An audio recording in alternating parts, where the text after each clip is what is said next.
Have you ever wondered what your dog would say if they could talk? They wouldn't just ask for treats, they'd have plenty to share about their needs and preferences.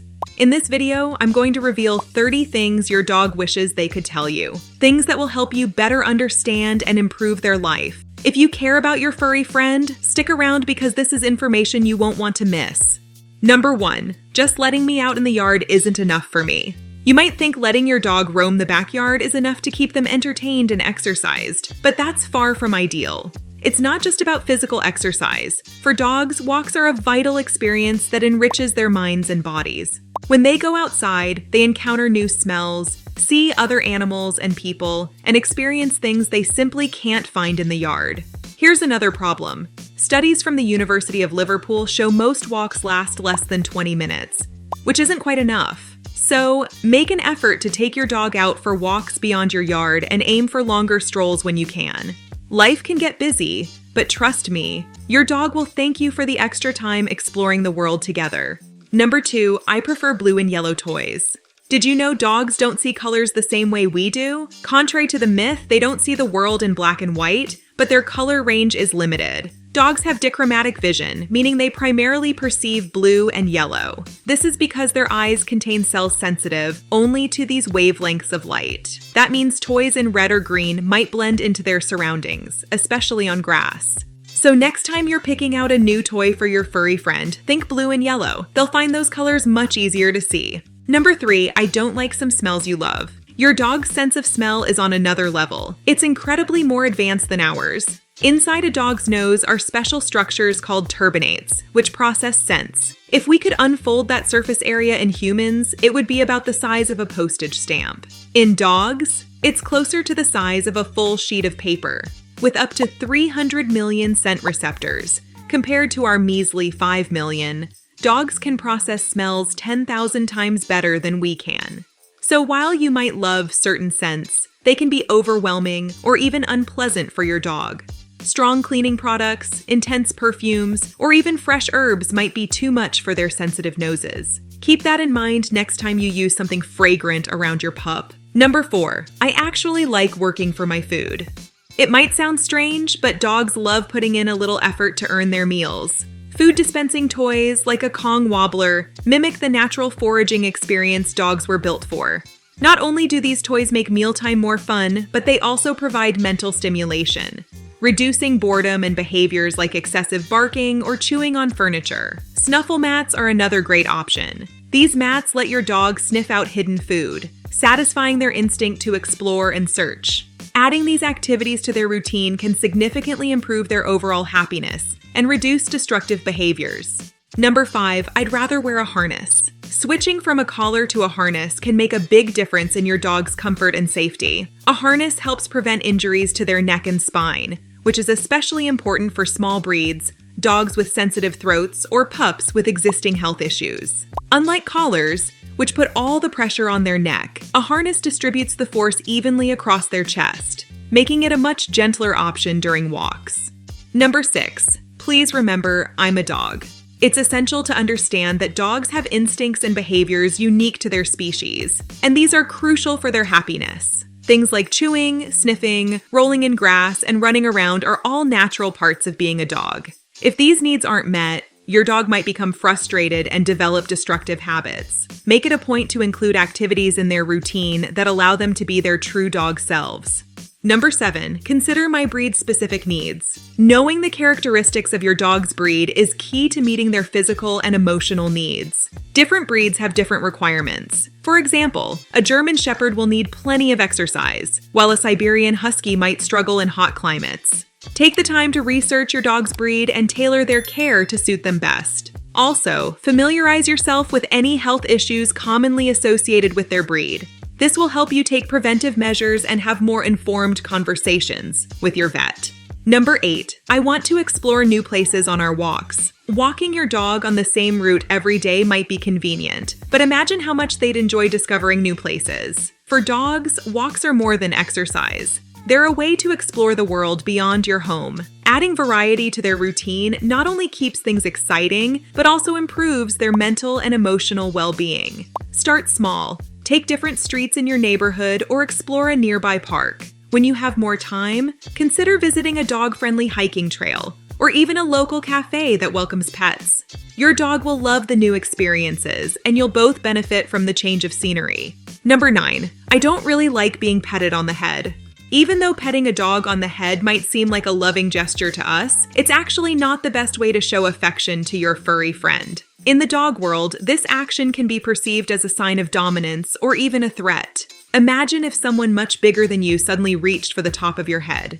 It'd feel pretty intimidating, right? Instead, try approaching your dog in a less direct way. Come from the side, get down to their level, and let them sniff your hand first. Once they're comfortable, go for areas they actually enjoy being petted, like the base of their neck, shoulders, chest, or under their chin. You'll notice they respond much more positively when you respect their preferences. Number 10, I love having a routine. Dogs thrive on routine. Knowing when things like walks, meals, and playtime will happen gives them a sense of security and calm. Routine doesn't mean life has to be rigid, but having a basic daily structure helps your dog feel more in control.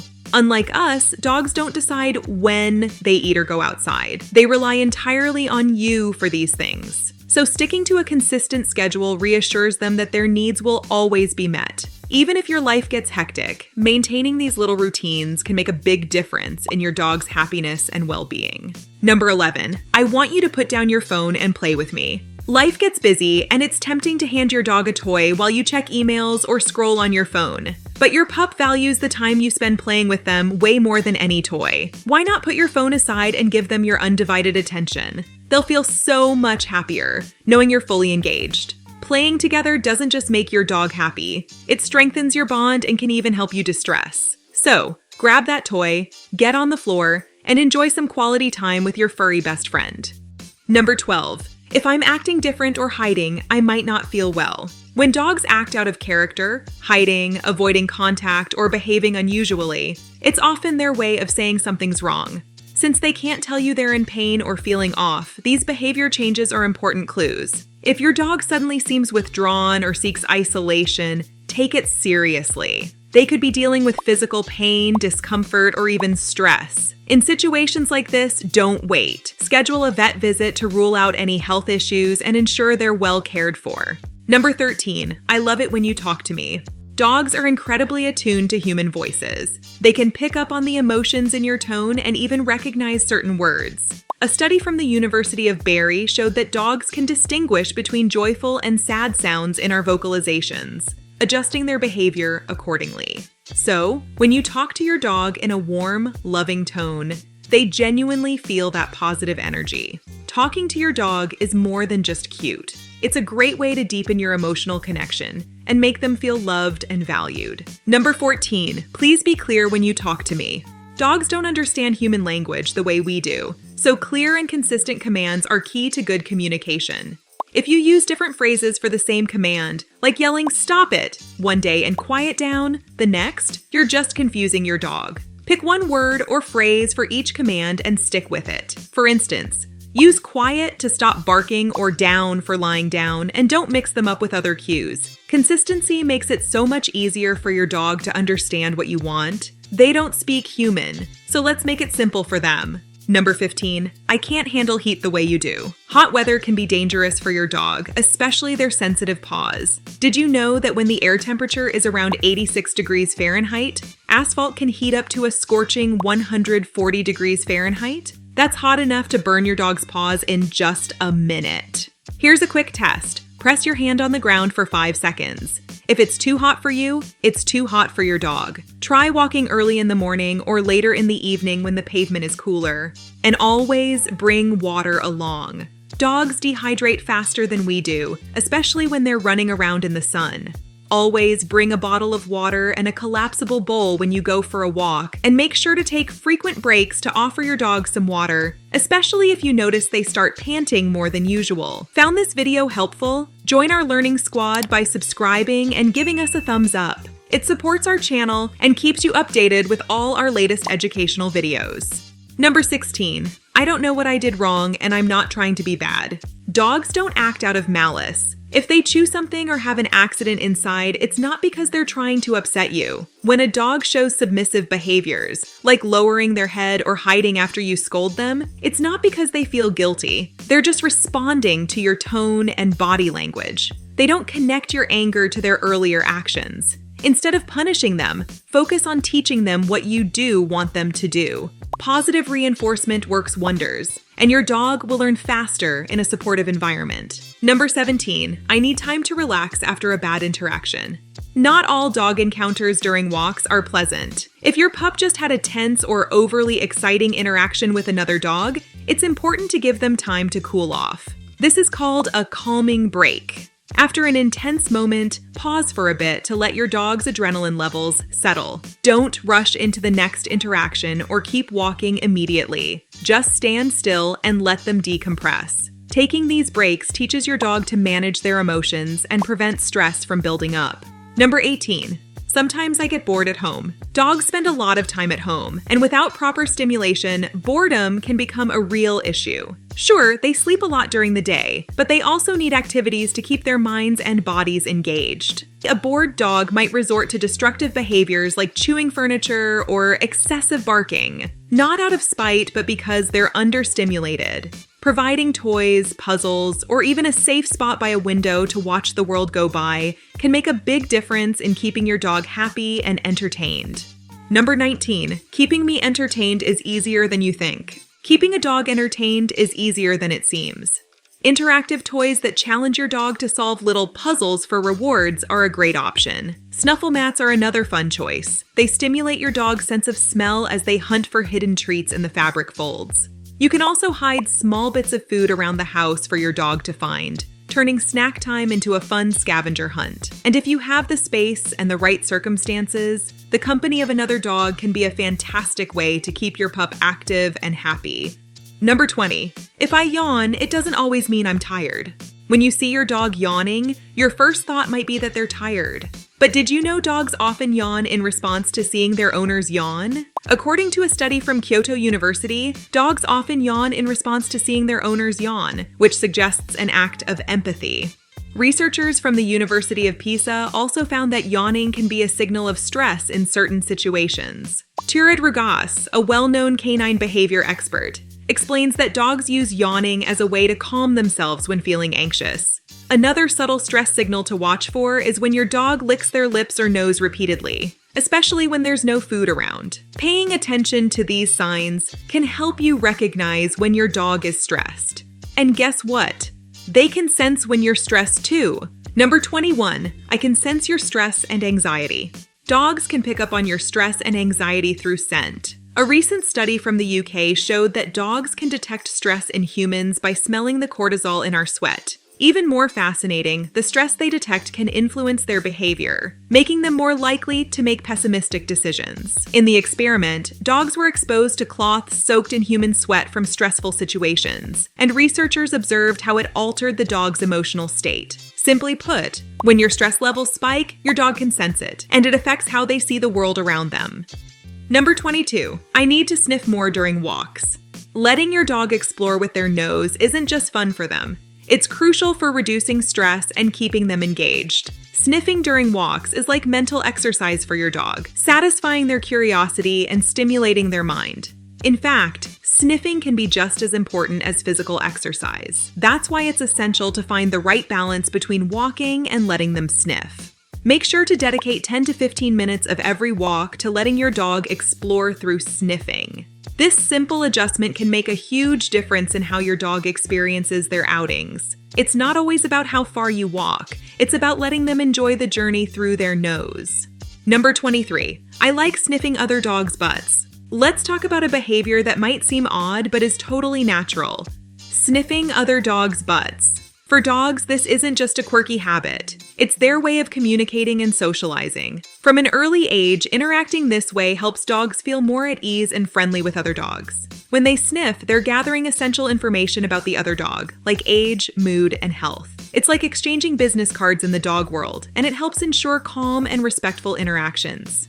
Number 24, I don't like being taught through punishment. Teaching your dog through punishment isn't the most effective or kindest way to train them. Dogs respond much better to positive reinforcement. Instead of punishing bad behavior, which can create fear and tension, focus on rewarding good behavior with treats, praise, and affection. Positive reinforcement not only makes learning more enjoyable for your dog, but also fosters trust and strengthens your bond. With this method, training becomes a fun and rewarding experience for both of you.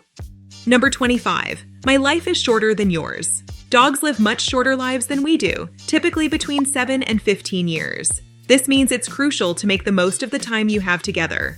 Your dog depends on you to make their life full of love, care, and happy memories. Be there for them during the good times and the challenging ones, especially as they age or face health issues. Cherishing every moment ensures that your time together is filled with joy and leaves no room for regrets. Number 26. I need to socialize with other dogs. Regular socialization with other dogs is key to your pup's emotional and behavioral well-being. Interacting with other dogs helps them learn proper social cues, improves communication, and prevents fear or aggression.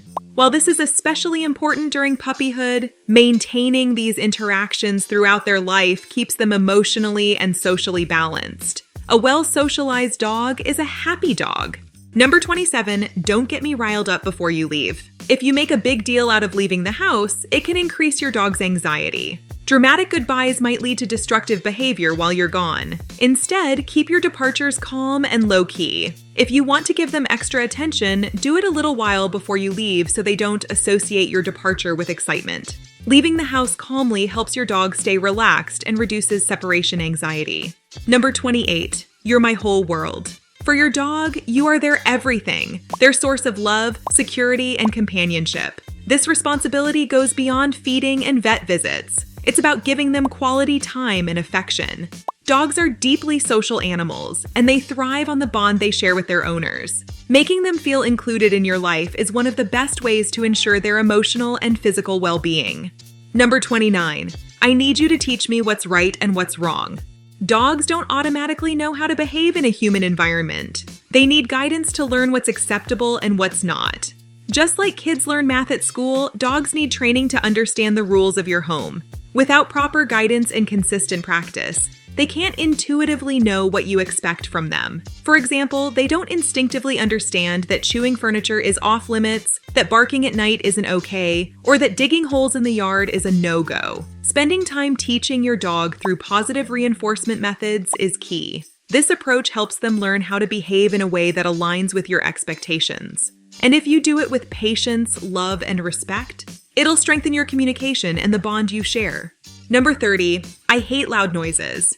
Dogs are incredibly sensitive to loud sounds, and these can cause them significant anxiety. This fear might be triggered by the intensity of the noise or the suddenness of an unexpected sound. To help your dog cope, create a safe space where they can feel protected from the noises that stress them out. This could be a quiet room or a covered crate where they can retreat and calm down at their own pace.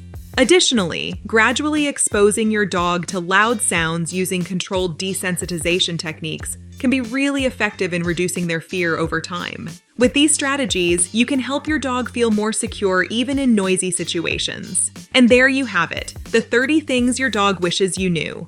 Now I want you to keep learning about your furry friend. That's why I recommend checking out this next video that's popping up on your screen. In it, I explain the 10 signs your dog might be mad at you. Click the image to watch and see if your pup is showing any of these signs. That way, you'll know if you need to work on strengthening your relationship.